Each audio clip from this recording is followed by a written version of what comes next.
Greetings, folks. Dice Kitty here. Pardon the nasal, terrible sound that I have, which is worse than my normal voice. I think I have a cold or something. But anyway, this week we played Tower of London, and it's from WizKids Games. See, I can't talk. I apologize. So, covering the components right quick, we've got a rather small board. I mean, it doesn't really need to be any bigger, but, you know, it's your standard, board game board. Nothing super special about it. We've got that. We've got a deck of teeny tiny cards called event cards, or events. Let's see if I can get that where you can see it. They all do different things on the back of them. And then we've got 3 separate scoring cards, which are for however many players you have. So if you have 3, 4, or 5 players, you select the correct scoring card for the game. Each player also has their own deck of cards, and they're like the size of tarot cards, I guess. They're oversized. They kind of remind me actually more of the I suddenly have lost the name of the game. 7 Wonders. Reminds me more of those cards. So they're all different colors on the backs. You've got yellow and blue. And then you've got purple or pink. I'm not sure what it's supposed to be. Red. Or brown maybe. I don't know. The cubes look a little brown. And green. And then you have each player gets their deck. And then they get they call them beef eaters. I'm not sure what the reference is to that. Maybe some of my friends from across the pond can help me with that. I guess it's some reference to something over there. I have no clue. So there are 5 different colored cubes. You only see 4 here because in the great tradition of WizKids, they can't put something out that isn't messed up in some way. So this particular copy of Tower of London was short the pinkish purple cubes. I feel sorry for whoever decides to buy this. Good luck trying to get those cubes from WizKids. There are also little wooden ravens, which are cute. So, and the cubes are wooden as well. They're just painted. The ravens are painted, and they actually have a little red eye painted on them. So that's pretty much it, I think. Yeah, that's it for the components. Quality of the components, well, the cards are standard, card stock. Sleeves, I'm not 100% sure on that. I didn't check. We only just cracked it tonight. So these could be damage deck size. Seeing that it came from WizKids, they might be. As for these, not sure again. Oh, I didn't show y'all the other side. It's got like the ravens and different abilities on the cards. Each deck is identical, so all the different colors are all the same. But yeah, so sleeves. These might be 7 Wonders size. Again, I'm not sure. Standard cards, they get shuffled a lot. So do the event cards. Every game they get shuffled. I would recommend sleeving them just because finding replacements is going to be really hard because WizKids is terrible about replacing pieces. Like if they're damaged or not there.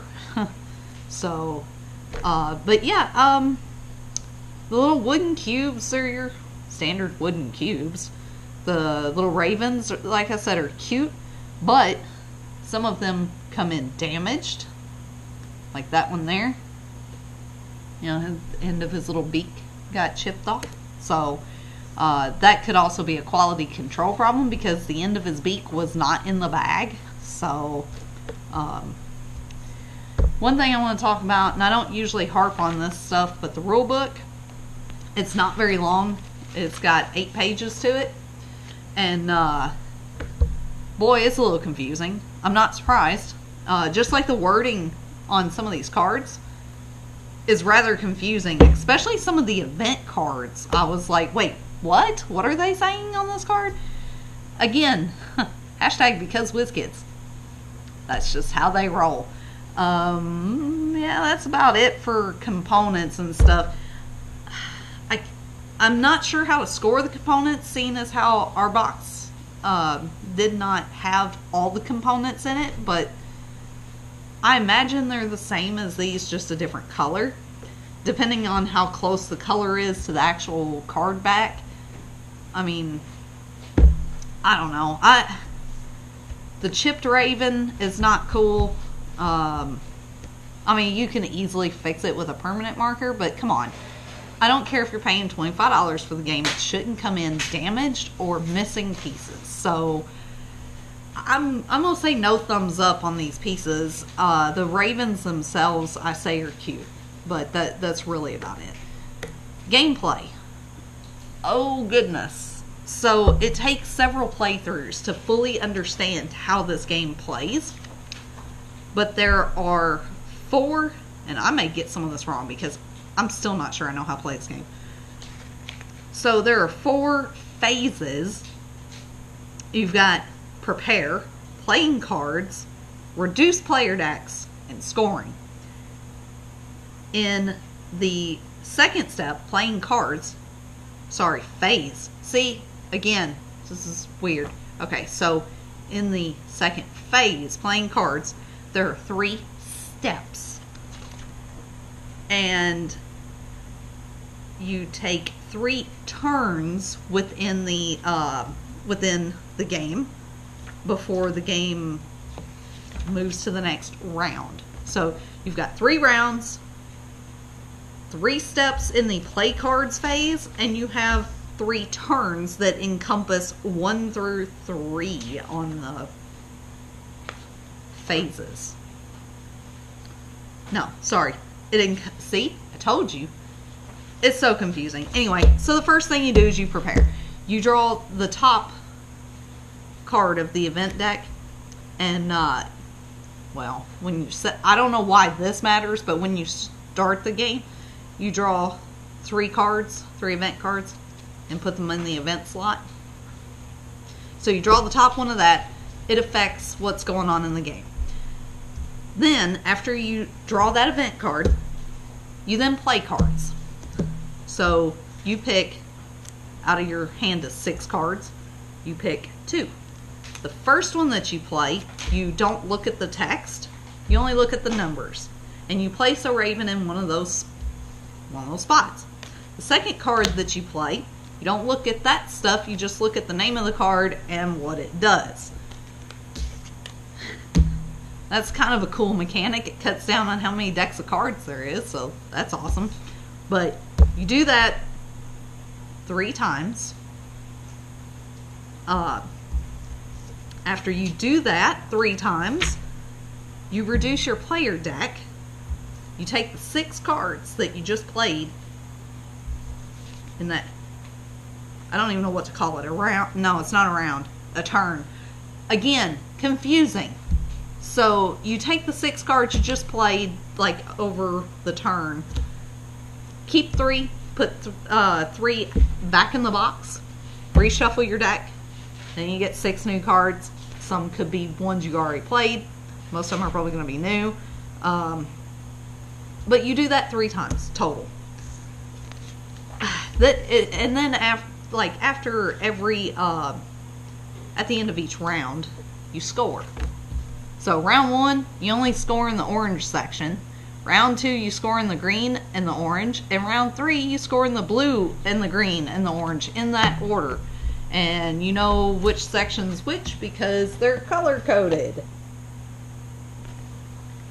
But yeah, so guys, I'm sorry. The gameplay on this, if you can get used to it, it seems like it could be fun. None of us particularly liked it. So gameplay, 2 thumbs down. I'm not a fan. Like I said, we had more fun cutting up with each other than we did playing the game. So gameplay is way too confusing. There's too many different terms to try to remember. You've got 3 rounds, and within the 3 rounds, you have 4 phases, which are those 4 right there. But when you hit phase 2, you have 3 steps. And you repeat those steps 2 more times after the first time. It just... it doesn't have to be that confusing, I guess. I don't know. I don't know how I could fix a game or how I'd want to fix a game. I don't want to play this game again, to be honest, but it is our game for 2 weeks in a row. But anyway, so yeah, components. I'm not a huge fan of the components just because, like, I don't know, they're pretty standard components. The only cool, outstanding thing is the ravens. Or are the ravens. Sorry, poor language. Outside of that, there's nothing remarkable about the game. So, sorry. Anyway, hopefully I'll have a more exciting video for you next time. Until then, board out. Game on.